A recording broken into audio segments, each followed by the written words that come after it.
What is up, guys? Thank you guys for joining this video. My name is Carlos and I'm your host. Today we're going to be talking mini drivers. A little bit about should you consider them? Whether it's the R7, Callaway mini driver. I know, what is it? Titleist has one. There's a handful of OEMs that are having these really interesting, fascinating clubs. These clubs that, shafts are a little bit easier to swing because they're shorter. A big head, a big forgiving head, doesn't go as far as the driver. Should you consider putting one of these in your bag? I have, and I have enjoyed it. And I'm going to give you guys kind of a breakdown of the reason why I put it in the bag, how I gapped it with my clubs, and made it fit into the bag. So let's get right into the video. Right now, I'm currently at an 11 handicap, playing some pretty decent golf, have some really good days with the woods, but the first 2 to 3 years, I was absolutely terrible. There was a whole season and almost the whole next season where I didn't even touch a driver. I had one in the bag and I sold it, and I went a whole entire season without even having a driver in the bag. Because I was like, I can't hit this. I have no swing mechanics with this, and it was terrible. But I knew that if I want to get better at golf, you got to have a driver in your bag. You got to have woods that back it up. And when courses get longer, you move back some tees. You can't play a golf course teeing off with a hybrid from every tee box. So we ended up getting the top of the bag filled out. With that, I was ready to purchase a 3-wood. And I go in and I'm hitting a bunch of these 3-woods. I'm hitting all these different 3-woods, more forgiving, low CG, back, ones that take a bunch of spin off. And I am just really struggling to hit these, especially because the off the deck hitting 3-woods, everyone knows 3-woods are just hard to hit. It's one of the tougher clubs. And you always hear people say it, if you find a 3-wood that you love, you put that thing in the bag and you hold on to it for as long as possible, because it's very rare that you get a 3-wood that you absolutely fall in love with. And I never found that. I always struggled with them, and I did not like playing the 3-wood. So what I did is, after that hitting a bunch of 3-woods in the store, I was like, hey, I'm just curious. I've seen this new R7 just recently came out. There's so much hype and all this good information about it. And so I grab it and I'm like, I know that if I have this is a secondary tee club. And I play out here, of course, in Eagle Mountain, Utah. That's my home course, the ranches. It is a tight, difficult track. There is a lot of native grass that is super tall, up to your knees, and it is super thick. So you get in that stuff. If you find your ball, good luck, you're hacking out. And yeah, it's not a place that you want to get caught up in the tall stuff. So I knew that this club was going to step in as the shorter, tighter tee club when I'm not feeling confident with driver and it's just not really playing. Like today, this morning I got out and I was really struggling. So on the last few holes, I knew I was coming down the stretch and I'm trying to shoot a pretty decent round. I knew that I couldn't have driver because driver just wasn't going to do it on these last few holes. Going to rewind a little bit. In that fitting session, I teed that thing up, tried the R7 at 13.5 degrees. I asked the guy yeah, what about the 11.5? He's like, these things are nukes. 11.5, that's going to be too much. That's going to be too close to your driver. And I'm like, yeah, you're probably right. So I tee up the R7 and I start hitting them. And immediately, the first 6, 7 balls, they're just these little tight ropes. And I'm just like, oh my gosh, this is what I've been missing. I'm like, a secondary club, I can carry it about 240-ish, pretty controlled swing, and just get it out there. Keep it on the planet, right? Figuring it out, getting that R7, and I'll pull it out right now just so you guys can see it. So right now I do have that speeder, the one that comes in it, the Speeder MD 6X. Do have the 13.5 head. There is not too much craziness going on. I have the heavier weights in the heel to avoid my right miss. I'm putting some heel weight to help me shut the face a little bit.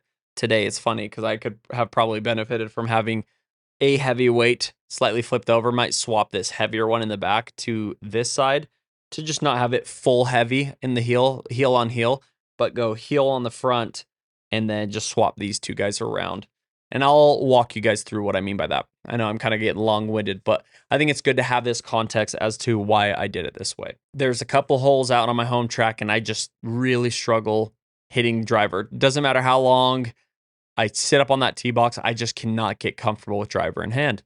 So this guy stepped in, kept me short of the hazards. All right, so on a day like today, these are those first 2 holes. Today I shot an okay round again, guys. I am around an 11 handicap. So today shot +5, I believe, which is pretty close to that, handicap that I'm trying to stay within. So pretty decent round. Had a couple holes where it got ahead of me on like the 15 right here. That was a rough one. But yeah, let's look at hole 17. So you can see I'm shooting from, I don't know why it's, yeah. Okay. Yeah, that's just Google Maps. So here's the tee box. It looks terrible. It's actually green and it's grass, but I was struggling today. I had a left on left, really bad snap hook miss today, and it was terrible. And I was struggling getting the driver. Driver was missing. You can see so many left. You got here, left, left, left, one right, and then left, left. I'm trying to go through some swing changes and not leaving my face open, and I was just overcorrecting and just launching everything snap hooks off of every box, it felt like. Super frustrating, but irons were irons were solid, and just they were the saving grace that kept this round decent today. But you can see here, right here, you have some nasty bunkers, and luckily I avoided this first bunker. But the reason I play this club, you can see right here, this is usually my driver carry distance is sitting right here. All this lighter stuff that you see behind these bunkers up in this area is that tall grass. Right here is this nasty, just awful area you also don't want to be in, where it's this big mound, that tall fescue native grass, and then it's a wraparound bunker that you can see here at the base of that hill. You lose it here, you're toast. Good luck. So both of these areas, very hazardous areas. And if my ball is landing right here, my dispersion is putting me in so much trouble right in this area. And so if I can have a ball that lands slightly shorter, rolls out and leaves me in this safe pocket on a good one, but can keep me out of especially this right miss, because that's my miss. That's awesome. You can see even on a day like today where I'm hitting this snap hook, I still was in play. Now let's jump to hole 18. Same thing. I'm not doing driver, which there are days where I'm back here and I say like, hey, let's put a solid drive on it. I will hit it right up here in front of the green. Today's not that day. Today's the day where I got to play controlled. I got to play super cautious. Same thing. Ball goes right. Ignore these like tracers. That's just Arcos. It's not actually my ball flight. Left on left. And it just snap hooks right into this hill. If this was my driver, I would be off the backside of this hill and in like OB, no good. I just barely got onto the hill. Still a playable ball, punched it up on the green, or not onto the green. Hit it here, then chipped, and we got away with a bogey. That's what I'm talking about. If I have a club off the tee that can just be a little bit shorter and a little bit more forgiving, even on bad days when I'm not hitting as well, the damage that can be caused by still being able to find my ball, even if it's not in a favorable position, is way better than having to take a penalty drop. And that's what driver on a bad day is. It's a club that's literally just giving me, like, I'm just losing strokes. And so that is why I started to play it. Now let's talk a little bit about the gapping and how you make a wood like that fit into the bag, right? A 2-wood is an interesting club. So for me, I had to ditch a 3-wood. Reason being is naturally when I don't feel comfortable on a tee shot with those little shallow faces of most 3-woods, I'm skying it, and I would sky every ball. And for a while before I had my 3-wood, I had my Big Bertha 5-wood, and you can see on this guy there's all kinds of little sky marks and scrapes on the top of that face. Let me see if I can show you. You can kind of see it like right here. Try to clean it up as much as possible.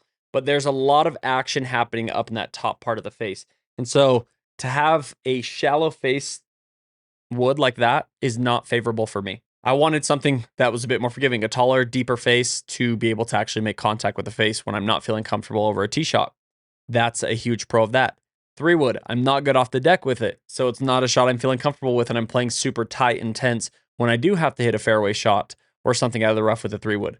So it doesn't fit those two boxes for me. Mini driver is literally a secondary tee club when the driver isn't in play. That's what it's for. Then I have my 5-wood at 18 degrees. So there is a little bit of a gap. So right now my driver is at 9.5 degrees. Then we go to the mini driver at 13.5. And then we have a 5-wood at 18 degrees. Let me double check. Yes, 5-wood at 18. So there is a little bit big of a gap between the 5-wood and the 13.5 mini driver, but it's not insane. 5-wood usually going about 225, 235. It's a lot. It's a out of the rough club for me. Like when I'm just needing to get some launch and get it out of rough, that's usually when I'm playing my 5 wood. I'm usually not picking it clean off of fairways too often. It's just, again, not a shot I'm comfortable with. But that gapping takes me into my 4 hybrid, which is pretty solid and I like where it's at. So 4 head covers in the bag, driver, mini driver, 5 wood, and then the hybrid, which is a 4 hybrid. I've been considering putting another hybrid or maybe like a 7 wood. We're dabbling around and we'll see what we end up doing. But I think it's helpful to understand, like, if you don't have a good fairway shot with a 3 wood, you never feel comfortable. You feel like you're almost never playing your 3 wood. I think that's the thing to consider. Look back at your previous rounds. Does the 3 wood head cover come off in a round? How often does it come off? If you feel comfortable and confident with it, yeah, like 3 woods are great shots to have. I am terrible with shallow faced woods off of a tee.